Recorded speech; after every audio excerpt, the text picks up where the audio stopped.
circle after business talk online jika ada prospek baru yang datang.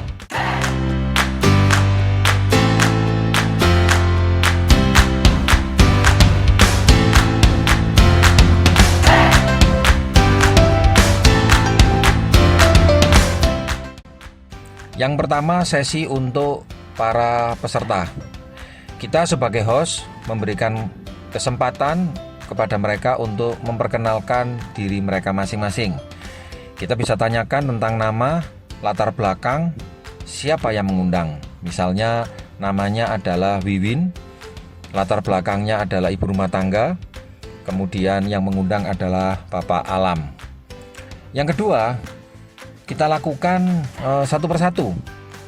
Mereka kita beri kesempatan untuk berani berbicara. Setelah semuanya selesai, masuk tahap ketiga, kita ingin tahu respon mereka terhadap informasi bisnis talk online ini. Kita sedang mencari siapa di antara mereka yang terbaik. Apa yang kita tanyakan, yaitu hal positif apa yang Anda peroleh dari sesi bisnis talk online ini. Yang kedua, apakah Anda pernah mengikuti bisnis seperti ini sebelumnya yang diselenggarakan melalui online? Yang ketiga, siapa pembicara yang menginspirasi Anda? Kalimat apa dari siapa yang menarik? Mengapa? Kita beri kesempatan mereka untuk berbicara. Setelah selesai, ini saatnya kita mulai tanya, apakah ada yang ditanyakan? Biasanya kalau prospek baru belum ada sebuah pertanyaan. Kemudian sesi yang kedua, kita memberikan kesempatan kepada para pengundang untuk menceritakan apa harapannya mereka mengundang prospek tersebut. Misalnya pengundangnya Ibu Wiwin tadi adalah Bapak Alam. Bapak Alam diminta untuk cerita, mengapa kok mengundang Ibu Wiwin? Misalnya saya, Bapak Alam cerita, saya mengundang Ibu Wiwin karena saya yakin Bu Wiwin itu bisa menjalankan usaha ini. Karena Bu Wiwin mempunyai latar belakang yang yang dekat dengan bisnis kita ini. Saya nilai Bu Wiwin membutuhkan bisnis ini karena dari saat saya ngobrol sebelumnya, Bu Wiwin adalah seorang pengusaha yang sedang mencari-cari suatu peluang bisnis, peluang usaha yang bisa membantu kondisi finansialnya. Selanjutnya, sesi ketiga, forum tanya jawab. Apakah ada hal yang ingin ditanyakan? Mungkin kita bisa memancing kepada salah satu dari audiens.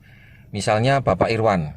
Bapak Irwan tadi sudah dijelaskan tentang bisnis kita, bahwa bisnis ini memberikan proteksi sebesar 1 miliar. Masih ingat nggak? Masih ingat. Mengapa kok bisa dapat 1 miliar? Dari mana asalnya bisa mendapatkan 1 miliar sedangkan setor preminya hanya 2.700.000? Biarlah prospek itu memahami dia nggak tahu. Semakin prospek menyadari bahwa dia perlu banyak tahu, semakin baik. Mungkin kita ajukan pertanyaan yang agak sulit juga. Kalau bisnis ini bagus, kira-kira tahu nggak cara menjalankannya? Jika kita sekarang punya kesibukan yang padat, pengusaha kerja mulai pagi sampai sore, tapi tadi ada testimoni orang yang sudah sukses, dia bisa menjalankan usaha ini, kira-kira menurut Anda tahu nggak cara mereka menjalankannya itu bagaimana? Atau bisa kita tanyakan tentang Univision Go. Tadi sudah dijelaskan tentang Univision Go. Kira-kira menurut Anda apa hubungannya kita menggunakan aplikasi digital dengan menjalankan bisnis asuransi? Nah, itu contoh. Intinya, kita memancing mereka dengan sebuah pertanyaan untuk memberikan kesadaran bahwa banyak hal yang mereka belum mengerti, dan disitulah pentingnya kita mengajak mereka untuk belajar. Nah, di sesi ini kita memberikan pengertian bahwa bisnis ini perlu dipelajari, perlu dipahami, tidak bisa menggunakan pengetahuan kita sebelumnya, tidak bisa menggunakan asumsi. Misalnya, wah saya sudah ngerti asuransi, aku asuransi. padahal dia tidak tahu asuransi. Nah, sesi yang kelima adalah kita memberikan pembekalan, ya, pendalaman dari materi yang sudah disampaikan di Business Talk tadi. Mungkin tidak bisa semua, tapi hal-hal penting. Ya, apa hal-hal penting yang perlu disampaikan? Nomor 1 adalah tentang paradigma, nomor 2 adalah tentang produk, dan nomor 3 adalah tentang apa yang mereka harus lakukan. Nomor 1 tentang paradigma. Nah, di situ kita menjelaskan, oke teman-teman, Anda tadi sudah dijelaskan tentang bisnis kita, bahwa zaman sekarang sudah berubah, cara orang untuk mencari uang itu jauh lebih gampang. Misalnya dari sosial media bisa kaya, dari YouTube bisa kaya, misalnya. Nah, kita minta respon mereka. Anda lihat nggak? Ya, saya lihat, misalnya. Kita buat mereka itu mengerti tentang paradigma. Bisa juga dari paradigma yang lain adalah pentingnya mereka melindungi income-nya. Mungkin kita bisa cerita mengupas tentang bahwa penghasilan itu bisa naik bisa turun, tapi pengeluaran tidak bisa berhenti. Nah, mungkin kita bisa kupas itu. Faktor-faktor apa yang menyebabkan seseorang itu income-nya bisa turun? Ya, mungkin kita bisa kasih contoh, ya, dari lingkungan kita sendiri. Buat dia paham, ya, mengerti bahwa income-nya mereka itu bisa habis. Ya. Bahkan kalau perlu kita bisa minta respon dari salah satu pengundang kita. Ya, siapa di antara Anda yang pernah punya pengalaman yang dulunya itu kaya, tiba-tiba akhirnya miskin hanya karena ada kondisi risiko itu datang? Suruh kita minta pengundang kita untuk menceritakan. Boleh saja, misalnya mereka cerita ada tetangganya atau ada temannya. Lebih bagus kalau pengalaman sendiri. Misalnya pengalaman kami pribadi. Dulu sebelum anak kami lahir, semuanya tertangani dengan bagus. Nah, setelah anak kita lahir dan sakit, akhirnya semua aset yang kita miliki habis. Berapapun uang yang kita punya, berapapun aset yang kita miliki, akan ludes ketika ada salah satu anggota keluarga kita yang sakit. Nah, apalagi dalam kondisi pandemi seperti ini. Bisnis yang baik, manajemen yang oke, tetapi karena ada kondisi eksternal, kita dipaksa untuk membatasi bisnis kita. Agar prospek menyadari bahwa kesembronoan dan persiapan yang tidak cukup itu menyebabkan seorang itu mengalami kebangkrutan. Nah, yang kedua adalah tentang produk. Kita ulang pada 3 pokok utama yang terpenting, yaitu tentang UP sakit kritis, UP meninggal, dan UP rider lainnya. Misalnya kita beritahu bahwa dapat 1 miliar cash ini ketentuannya apa? Gitu.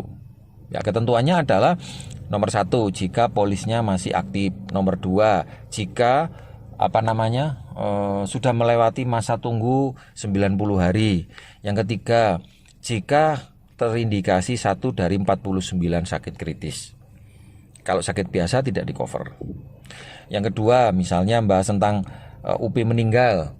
UP meninggal akan dibayarkan jika orangnya meninggal dilampiri oleh bukti-bukti pendukung yang memadai. Proses klaimnya adalah 1 bulan jika polisnya usianya di bawah 2 tahun misalnya. Pendalaman kita bisa juga bahas tentang hospitality, ya. Kita cerita sekilas aja kelebihan daripada hospitality. Nah, itu tentang produk. Inti daripada penjelasan produk adalah kita himbau audiens untuk datang di sesi group meeting yang akan kita selenggarakan dalam minggu itu atau minggu depannya. Jadi fokus kita promosi group meeting yang diselenggarakan oleh BP masing-masing. Yang ketiga adalah apa yang harus mereka lakukan. Yang pertama tadi tentang paradigma, yang kedua adalah tentang produk, yang ketiga adalah apa yang harus mereka lakukan. Nah, apa yang harus mereka lakukan yaitu kita dorong mereka untuk segera memiliki satu bisnis, sesuatu usaha, miliki usaha baru. Mengapa? Karena kalau kita punya proteksi dari alien, itu tidak cukup jika yang dilindungi hanya 1 orang. Semua keluarga harus dilindungi, dan itu pun proteksinya harus besar. Itu pun setiap tahun harus dievaluasi. sehingga mereka perlu punya penghasilan tambahan yang tidak mengganggu bisnis mereka saat ini. Nah, karena itu kita ajak mereka untuk menjalankan bisnis. Apa yang harus mereka lakukan? Mereka memulai saat ini menjadi pengusaha, menjadi pebisnis di asuransi. Nah, untuk itu kita minta komitmen dari mereka masing-masing untuk hadir di grup meeting, bukan komitmen untuk join, komitmen hadir di grup meeting. Misalnya kita tanya, kira-kira Anda terbuka enggak untuk jika ada sebuah bisnis yang bisa memberikan penghasilan besar buat Anda bersedia enggak? Ya, bersedia. Kira-kira mau enggak kami latih, kami bimbing agar Anda bisa mendapatkan manfaat dari bisnis kami? Mau, oke. Kira-kira enggak masalah ya Anda datang grup meeting di hari Minggu siang, misalnya demikian. Kalau misalkan dia mengatakan, wah saya hari Minggu ada acara nggak bisa, oke, nggak masalah, Anda bisa membuat jadwal sendiri dengan para pengundang. Biarlah para pengundangnya yang akan membimbing sendiri. Kemudian kita dorong mereka untuk segera bergabung, segera memulai memiliki proteksi. Saya rasa itu poin circle after business talk yang kita lakukan jika prospeknya ada yang baru. Bagaimana circle after business talk jika prospeknya berisi orang-orang yang sudah hadir di business talk yang kemarin tapi tidak ada prospek baru? Nanti kita akan bahas pada sesi yang lain. Oke, terima kasih.